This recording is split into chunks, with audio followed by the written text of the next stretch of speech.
So much for the tension in the room.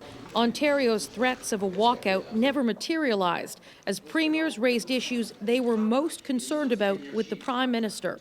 By all accounts, it was a professional experience until all of a sudden we had a little surprise in the room. Ontario and Saskatchewan accused the federal government of ordering higher pollution reduction targets.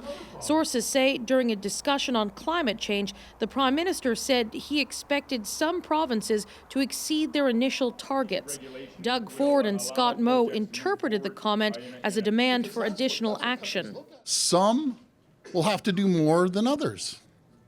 Well, when did it change? On the 11th hour? This is moving the goalposts. This is not what we agreed to in the Vancouver Declaration from the province of Saskatchewan's perspective.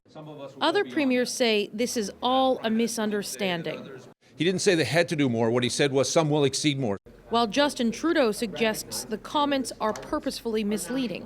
Even though the Premier may want to play games with numbers, what is clear is we are going to move forward, as we always have, in a very consistent way. And if anyone is moving the goalposts, it's Premier Ford. There was some agreement between all premiers that more needs to be done to address the oil crisis and interprovincial trade barriers need to come down.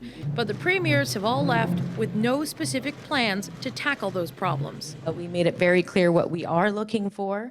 I think there's willingness to look at it, but we don't have the answer yet. I've got to be frank on that. And Katie joins us now from Montreal, where that meeting was held. So, Katie, with no concrete plan, are premiers questioning the value of this sort of a meeting?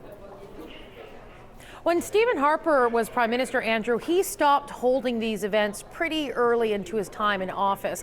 But what I'm hearing so far is that the premiers are happy to have an opportunity to raise their concerns at the highest level, even if some of them do leave disappointed like some did today.